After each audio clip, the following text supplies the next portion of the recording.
Eid Mubarak. You know, once in a while, the calendar gives us this incredible gift. The celebration of Eid lands on the most blessed day of the week, Friday. And on the surface, that feels like a double blessing, right? But it can also stir up a bit of confusion. So let's unpack this beautiful dilemma and get some real clarity. So here's the big question. If you've prayed the Eid prayer in the morning, does that mean you get a pass on the Jumu'ah, the main congregational Friday prayer later that afternoon?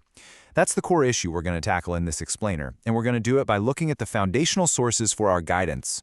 All right, to get to the bottom of this, we have to start with the foundational ruling, and that's the position held by the vast majority of scholars throughout history. Think of this as our baseline, our clearest and safest starting point. And where do we always begin? With the word of Allah Himself. This verse from the Quran isn't a suggestion. It's a direct, unambiguous command for believers. The Friday prayer is something we're explicitly told to hasten towards. This is our non-negotiable foundation. It's an obligation, plain and simple. Okay, this slide really helps break down the legal weight of each prayer. On one side, you've got the Jummah prayer. It's what's called fard ayan, a direct individual obligation.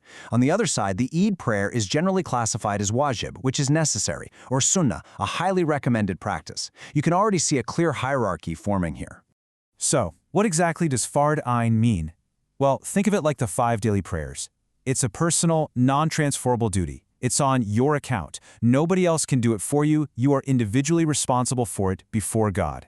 That's the level of importance the Jumu'ah prayer holds. And this all boils down to a really simple but profound principle in Islamic law. A lesser obligation can never cancel out a greater one. It just doesn't work that way. The fard, the obligatory act, always takes precedence. So let's ask the most important question. What did the Prophet, peace and blessings be upon him, actually do?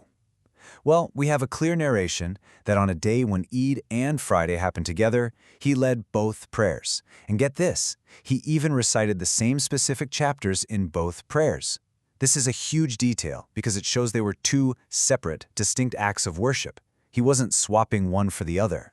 Now that practice of the Prophet forms the basis for what you see here, an overwhelming scholarly consensus. We're talking about the major schools of thought, the Hanafi, the Maliki, the Shafi, and a major view in the Hanbali school. They all concluded that both prayers are required.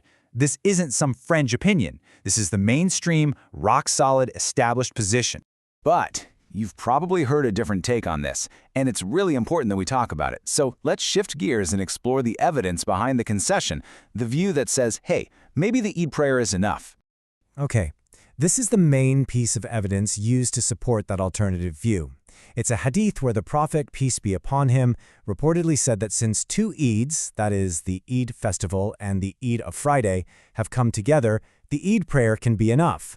But pay close attention to that last part. But we will pray Jumu'ah.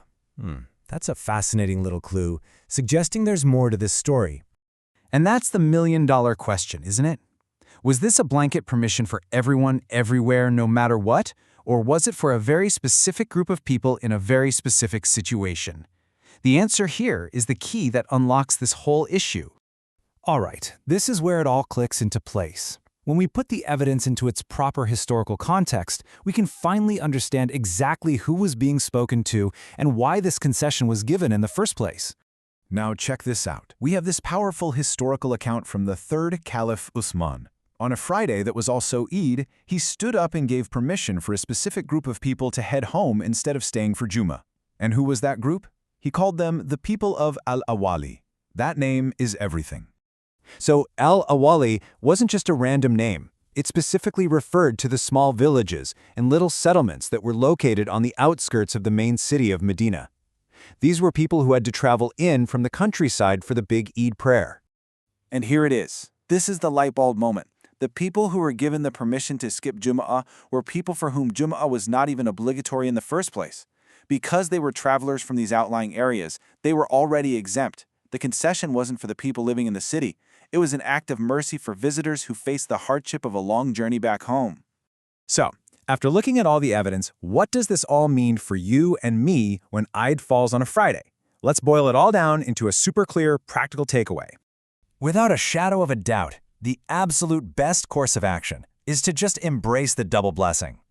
Attending both the Eid prayer and the Jummah prayer is the path that is safest from a legal point of view, it's the surest way to follow the Prophet's direct example, and of course, it's the most rewarding. Let's break this down into 4 simple points. 1. For anyone who lives locally, the safest and best path is to attend both prayers. 2. The imam of the mosque has a duty to the community to hold the Jumu'ah prayer no matter how many people show up. 3. That concession we talked about, it really only applies to people facing a genuine hardship, like those who have to travel a really long way just to get to the mosque. And 4, this is so important. Even if you have a valid excuse to miss Jumu'ah, you don't just skip prayer for the rest of the day. You are still required to pray the regular noon prayer, the Zohar prayer, at its proper time. Now, we have to address a really common and, frankly, dangerous misunderstanding. There's an idea floating around that attending the Eid prayer means you can skip both Jumu'ah and Zohar. Let me be clear. This view has absolutely no basis in Islamic law. Scholars across the board reject it because it means dropping an obligatory prayer without any evidence at all. And listen to this powerful, direct statement from the great scholar, Imam Abu Hanifa. He just frames it perfectly. He says you've got a sunnah prayer and a fard prayer on the same day. You can't just neglect one of them. It's such a crystal clear summary of the whole principle. And this quote from the classical Hanafi texts just leaves zero room for ambiguity. The official position of this school of thought, which represents a massive portion of the world's Muslims, is clear and simple. It necessitates both. Full stop. So as we wrap this up, I want to leave you with a question to reflect on. How does understanding the why behind a ruling, not just the what, change your perspective? When you see the context, the principles, and the example of the Prophet, it can transform these religious practices from just rituals into something with much deeper meaning and a much stronger connection.